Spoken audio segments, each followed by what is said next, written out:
दोस्तों जीएसटी में 1 अक्टूबर 2022 से बिलिंग से रिलेटेड बहुत बड़ा चेंज आया है। 1 अक्टूबर 2022 से आपको ई इनवाइजिंग बनाना कंपलसरी हो गया है। अगर आप कोई बिजनेस चलाते हैं, आप अकाउंटेंट हैं या आप अकाउंटिंग का काम करते हैं तो आपको इसके बारे में जरूर जानना चाहिए। ये आपके लिए बहुत ही इंपॉर्टेंट है क्योंकि 1 अक्टूबर 2022 से अगर आपकी टर्नओवर 10 करोड़ या 10 करोड़ से ज्यादा है तो आपको ई इनवाइजिंग जनरेट करना पड़ेगा।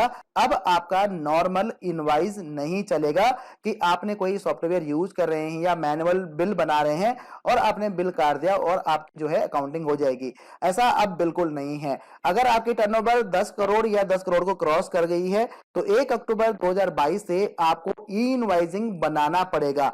अब ई इनवाइजिंग क्या है इसके बारे में अभी डिटेल में बात करेंगे कि ई इनवाइजिंग क्या होता है, ई इनवाइजिंग कैसे बनता है, ई इनवाइजिंग में क्या क्या चीजें आपने ध्यान रखनी है, तो इसके बारे में डिटेल में बात करेंगे। लेकिन अगर आपकी टर्नओवर 10 करोड़ क्रॉस कर चुकी है इस फाइनेंशियल ईयर में या पिछले फाइनेंशियल ईयर में या जब से आपने जीएसटी रजिस्टर किया है, कभी भी अगर आपकी टर्नओवर किसी भी फाइनेंशियल ईयर में अगर आपकी टर्नओवर 10 करोड़ थी या 10 करोड़ क्रॉस कर गई थी तो आपको 1 अक्टूबर 2022 से ई इनवाइजिंग जनरेट करना कंपलसरी है, जरूरी है। अब आपका जो नॉर्मल इनवाइस है वो नहीं चलेगा। अब यहाँ पे एक चीज आपको ध्यान रखना है, जो ई इनवाइजिंग है, चाहे जिसके टर्नओवर 20 करोड़ है, जिनके लिए ऑलरेडी जो है ई इनवाइजिंग कंपलसरी हो गया है, 20 करोड़ और 20 करोड़ से ऊपर के लिए जो कि ई इनवाइस बना रहे हैं, तो ई इनवाइजिंग जो जनरेट होगा या ई इनवाइजिंग जो आप बनाएंगे सिर्फ B2B यानी कि बिजनेस टू बिजनेस के लिए ही बनाएंगे। अनरजिस्टर्ड डीलर के लिए आपको ई इनवाइजिंग बनाने की जरूरत नहीं है। अगर आप अनरजिस्टर्ड डीलर को सेल कर रहे हैं तो आपको अपना नॉर्मल इनवाइस ही बनाना है। उसके लिए आपको कोई ई इनवाइजिंग की जरूरत नहीं। जैसे आपकी कैश की सेल है, आपने कैश में किसी को दिया है तो वो जो है अनरजिस्टर्ड डीलर है, क्योंकि कैश में तो पता नहीं है कि किसको सेल किया है, तो उसके लिए आपको ई इनवाइस नहीं बनाना है। लेकिन अगर आप किसी रजिस्टर्ड डीलर को यानी कि B2B को सेल कर रहे हैं तो आपको ई इनवाइजिंग बनाना कंपलसरी है। इसके बारे में डिटेल में आगे चल के बात करते हैं। तो नमस्कार दोस्तों, मेरा नाम है वीरेंद्र कुकरेती और एक बार फिर से स्वागत करता हूं आपका टैली टेक्निकल चैनल पर। एक काम आपने जरूर करना है, आपने मेरे चैनल को सब्सक्राइब करना है, साथ में बेल आइकन को भी क्लिक करना है ताकि मेरी जो भी नई वीडियो जाएंगी उसकी नोटिफिकेशन आपको मिलती रहेगी और आपको मेरी नई वीडियो यूट्यूब में सर्च नहीं करनी पड़ेगी, जो कि आपके बहुत काम की होती हैं।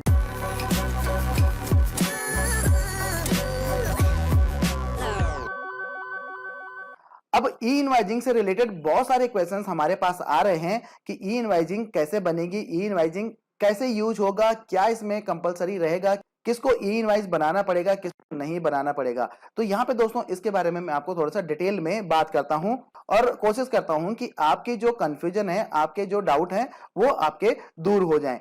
तो सबसे पहले बात आती है कि 1 अक्टूबर 2022 से किसके लिए ई इनवाइजिंग कंपलसरी है। तो 1 अक्टूबर 2022 से उसके लिए ई इनवाइजिंग कंपलसरी है जिसकी टर्नओवर 10 करोड़ या 10 करोड़ से ज्यादा है। अब ये जो 10 करोड़ की टर्नओवर है, ये कौन सी टर्नओवर है, इस साल की टर्नओवर है, पिछले साल की टर्नओवर है या कौन सी है। तो 10 करोड़ की टर्नओवर अगर आप इस साल काम कर रहे हैं, आपकी टर्नओवर 10 करोड़ क्रॉस कर गई है तो आपको ई इनवाइजिंग बनाना कंपलसरी है 1 अक्टूबर से। या आपकी जो पिछले साल की जो टर्नओवर थी, पिछले फाइनेंशियल ईयर की जो टर्नओवर थी वो 10 करोड़ क्रॉस कर गई थी, तब भी आपको ई इनवाइस बनाना कंपलसरी है। अब मतलब अगर आपने पिछले साल आपकी टर्नओवर 11, 12, 13 या 14 करोड़ रुपए थी और इस साल आपकी टर्नओवर 5 करोड़ रुपए है, तब भी आपको ई इनवाइस बनाना कंपलसरी है। आपका जो पोर्टल है, ई इनवाइजिंग का जो पोर्टल है, वहां पे ई इनवाइजिंग इनेबल हो गई होगी। और ना पिछले ये फाइनेंशियल ईयर में या इस फाइनेंशियल ईयर में, बल्कि जब से आपका जीएसटी एप्लीकेबल हुआ है, जब से आप जीएसटी में रजिस्टर्ड हुए हैं, तब से लेके अभी तक किसी भी फाइनेंशियल ईयर में, किसी भी प्रीसीडिंग ईयर में अगर आपकी टर्नओवर 10 करोड़ क्रॉस कर गई थी तो आपको 1 अक्टूबर 2022 से ई इनवाइस बनाना कंपलसरी है। अब ई इनवाइजिंग के लिए आपको क्या क्या करना है, तो ई इनवाइजिंग बनाने के लिए सबसे पहले आपको ई इनवाइजिंग के पोर्टल पे रजिस्टर्ड करना पड़ेगा। अब जैसे आप जीएसटी के पोर्टल में रजिस्टर करते हैं, ईबी बिल के लिए रजिस्टर करते हैं, वैसे ही आपको ई इनवाइजिंग के पोर्टल में अपने आप को अपने जीएसटी नंबर के द्वारा आपको रजिस्टर करना पड़ेगा, मतलब लॉगिन आईडी पासवर्ड बनाना पड़ेगा। जब आप लॉगिन आईडी पासवर्ड बना लेंगे, आपका ई इनवाइजिंग का पोर्टल ओपन हो जाएगा। उसके बाद आपको जो जो भी आप सॉफ्टवेयर यूज कर रहे हैं, चाहे वो टैली यूज कर रहे हैं, बिजी यूज कर रहे हैं, कोई ईआरपी यूज कर रहे हैं, किसी भी तरह का कोई सॉफ्टवेयर यूज कर रहे हैं, तो लगभग लगभग सभी अकाउंटिंग सॉफ्टवेयर में ई इनवाइजिंग की फैसिलिटीज सॉफ्टवेयर कंपनी ने प्रोवाइड कर दी है। मतलब आप उसमें ई इनवाइजिंग बना सकते हैं। अब ये काम आप फ्री में कर सकते हैं, इसके लिए आपको कोई भी चार्ज नहीं देना पड़ेगा। ठीक है, जो भी आप सॉफ्टवेयर यूज कर रहे हैं वो आपका अपडेटेड वर्जन होगा, तो आपको ई इनवाइजिंग की फैसिलिटीज उस सॉफ्टवेयर के अपडेटेड वर्जन में मिलेगी। अब यहाँ पे बात आती है कि जैसे हम ई वे बिल को मैन्युअली पोर्टल में जाके ई वे बिल के पोर्टल में जाके बना लेते हैं, क्या ई इनवाइस भी हम ई इनवाइजिंग के पोर्टल में जाके बना सकते हैं?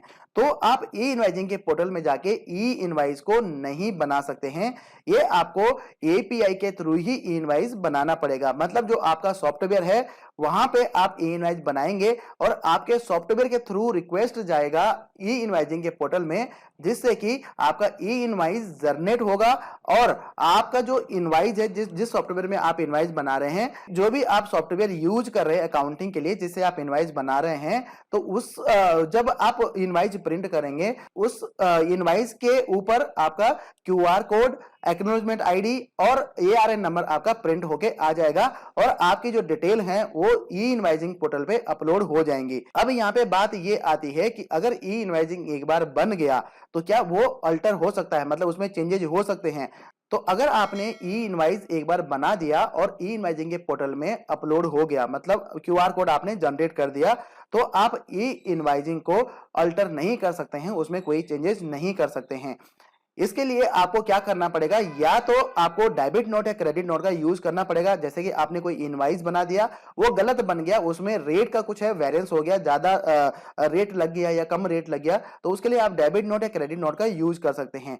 और अगर आप चाहते हैं कि भाई debit note credit note use नहीं करना है, ये जनरेट नहीं करना है, वो बिल कैंसिल करना है, तो आपके पास टाइम होगा, आप 24 घंटे के अंदर आपको वो बिल कैंसिल करना पड़ेगा। तो आपके पास 24 घंटे का टाइम होता है, आप उस ई इनवाइजिंग को कैंसिल कर सकते हैं जीएसटी पोर्टल में जाके, या जो भी आप सॉफ्टवेयर यूज कर रहे हैं उस सॉफ्टवेयर की मदद से आप उस बिल को कैंसिल कर सकते हैं। लेकिन ध्यान रखिएगा 24 घंटे के बाद आप उस बिल को कैंसिल भी नहीं कर सकते हैं, वो आपको ई इनवाइजिंग के पोर्टल पे फिर देखने को नहीं मिलेगा। 24 घंटे के बाद वो डायरेक्टली आपका रिफ्लेक्ट हो जाता है आपके जीएसटीआर 1 में। तो आप बिल को डिलीट नहीं कर सकते हैं अगर एक बारी आपने ई इनवाइस को जनरेट कर दिया, और ना ही आप उसको अल्टर कर सकते हैं। आप कैंसिल कर सकते हैं, लेकिन 24 घंटे के अंदर आपको उसको कैंसिल करना पड़ेगा। तो आप जो भी सॉफ्टवेयर इस्तेमाल कर रहे हैं, अगर उसके लिए रिन्यू की रिक्वायरमेंट है तो आप उसको रिन्यू करिए, उसका अगर वर्जन अपडेट करने की रिक्वायरमेंट है तो उसको आप वर्जन को अपडेट करिए, और ई इनवाइजिंग की फैसिलिटीज को आप यूज कर सकते हैं। ये फ्री है, लगभग सारे सॉफ्टवेयर इसको फ्री देते हैं, इसके लिए कोई भी चार्ज आपको नहीं देना पड़ता है।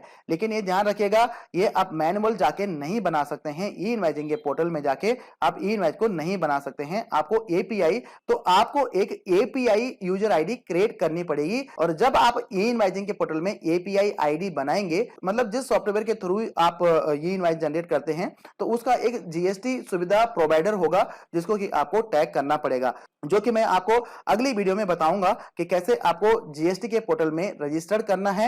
ये मैं आपको लाइव करके बताऊंगा कैसे आपने एपीआई यूजर बनाना है, और कैसे आपने उसको अपने सॉफ्टवेयर के साथ इंटीग्रेट करना है, और कैसे आपने ई इनवाइस बनाना है। तो डिटेल में मैं आपको अगली वीडियो में ये चीज बताने वाला हूं। तो उम्मीद करता हूं कि आपके माइंड में जो भी आपके क्वेश्चन रहे होंगे उनका सॉल्यूशन आपको मिल गया होगा, और अगर आपके माइंड में और कुछ भी क्वेश्चन है तो प्लीज मुझे कमेंट करके बताइए कि आपके क्या क्वेश्चन है, मैं उनका रिप्लाई करने की पूरी कोशिश करूंगा। तो धन्यवाद दोस्तों इस वीडियो को देखने के लिए। मिलते हैं इसी तरह की अगली वीडियो में, तब तक के लिए जय हिंद।